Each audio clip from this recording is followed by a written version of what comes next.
And welcome into Spilly on the Rocks. All right, so it's been a full week. Good week for Rockies baseball-ish. When you think back to Monday, so they ended up winning 3 out of 4 from the Washington Nationals, and then they took they lost the series to the Arizona Diamondbacks. Really hot, man, hot week for for the team. They had a chance to take 4 from the Washington Nationals. Kind of went over, some decision making from Warren Schaefer, pitching to James Wood, who's just crushing it for the Nationals. Dodgers got firsthand glimpse of what the Rockies did. So, really good player. I mean, it is what it is. This weekend, though, Friday, Saturday, Sunday, games were kind of close. On Friday, it was a bit of a blowout for the Diamondbacks. They did fight back. That was a game where it's 98 degrees at first pitch. Same thing on Saturday, 98 degrees first pitch temperature is basically the hottest game at Coors Field, first pitch. The Rockies lose that game. And then on Sunday, they ended up kind of sneaking one out against the Diamondbacks, and it was Mickey Moniak who ended up with a big 3-run homer. So that was fantastic for Mickey Moniak. And I kind of wanted to point out a couple things. So this week, again, like the Rockies, more competitive, bullpen usage good. Seen some good starts.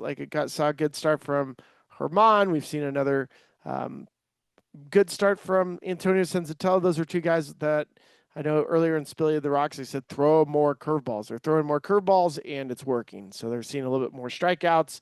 The pairs a lot better with their fastballs. But what I wanted to get into was some of the improvements or some of the things that we're always looking for silver linings here, or at least just showing what is going on, so you have an idea what I'm looking at whenever I'm analyzing the team. And I think I've been pretty close. I don't want to say spot on. I don't want to pump my brakes too much, but I've been pretty good about it when it comes to overall. So here's what I'm going to show you. This time it's my family. This time it should be this. So Rockies in the last month, some of the hitters are starting to swing the bat a lot better. Tyler Freeman's been really, really fun. So here's the month of June. Hunter Goodman, 7 homers leading the Rockies, hitting .333, strikeout rate at 32%. That needs to come down. Mickey Moniak has been a nice find. Nice find for Mickey. Love the 10% walk rate, 23% strikeout rate, right around league average. He's in .371. 5 homers, and this does not include today. So 6 homers in the month of June in basically 45 at-bats. Fantastic. McMahon is starting to swing the bat well. Strikeout rate still 35%, way too high, but a bunch of homers during that time frame, 265 batting average. Like these numbers across the board. These are all positive win players. And then Tyler Freeman. Tyler Freeman has been an excellent find. I mean, skill set, love it. 407 batting average ball in play. That is way, way high, which is also leading to the big batting average. But 411 during that time, 507 on base percentage, and he has struck out. Check that out. He has struck out, I believe it's like once in those 69 at bats. So 11% walk rate, 2% strikeout rate. Yes, sign me up. And Jordan Beck continues to be Jordan Beck. The return of Michael Toglia, excellent. So some signs, right? The offense is starting to poke through a little bit. I looked at this number just to give you an idea from the overall swing and miss that I've been talking about. So these are all pitches, Major League Baseball, all pitches.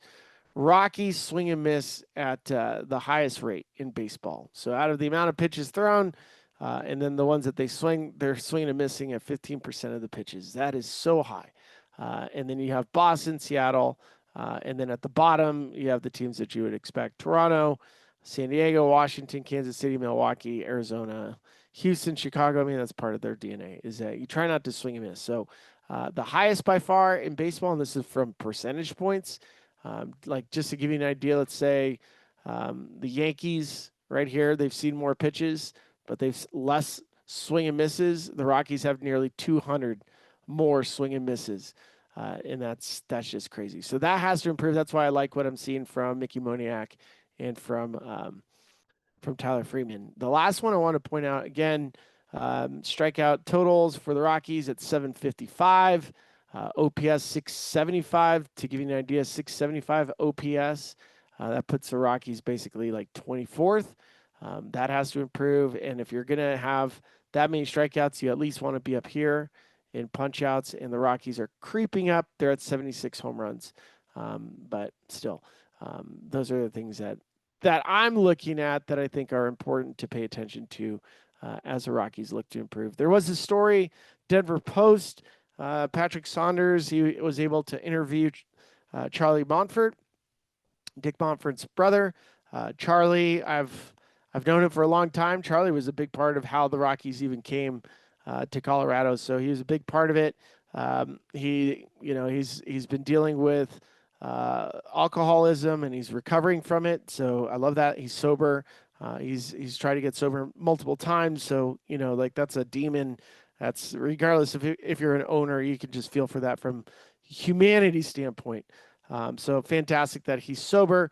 But he was talking about changes at the Rockies he'd like to see and some fresh eyeballs, and also pointed out, hey, there is a challenge for somebody coming from the outside looking in, is that they haven't really experienced altitude that much.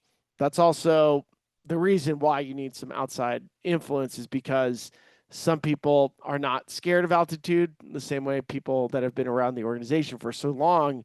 I'm not saying that they're scared of it, but they've seen it enough. So we're looking for people to run towards the fire versus run away from the fire. And I think there are a lot of people out there that would love to prove that you can win at altitude. And I've told you how walk rates have to go up. Contact in the strike zone has to go up. And Freeman is proving that again and again, even though like I didn't agree with the original trade for Nolan Jones. You kind of wanted to wait for a little bit more value there. Maybe get some pitchers, but in the case of Freeman, I know somebody that the Rockies have earmarked as a type of player that they liked because of his contact abilities and playing multiple spots. They're right. They're right about it. So Freeman's been probably one of the best stories we've had this year, especially since we're talking about contrasting all the swing and miss and all the numbers that are preventing the Rockies offensively from being productive, to showing you have a guy on the roster that is not big, is not a slugger, but he's getting on base at a high rate, and he is basically whiffing the same amount as Luis Arraez.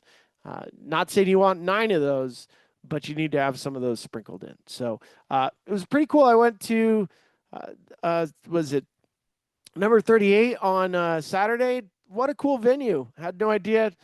Proud of Nate Lundy and all the boys over there. Mile High Sports, what they're doing. They've been kicking some tails. It was fun to do a show with Drew Kreisman and follow his show, 20th and Blake. And I did enjoy it. It was really nice to see it. The studio that they built down there is pretty special. So I'll make sure I record some shows down there when I get some time. So big week for the Rockies. It is a day off on today or Monday. And then the Dodgers come rolling in. So we get to see the Dodgers for 3 days. Hopefully they take a series.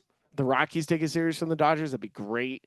Love that so much. And then Rockies go to Milwaukee for 3, and Milwaukee's playing really good. So could be another tough week, or the Rockies can continue to surprise. We'll see.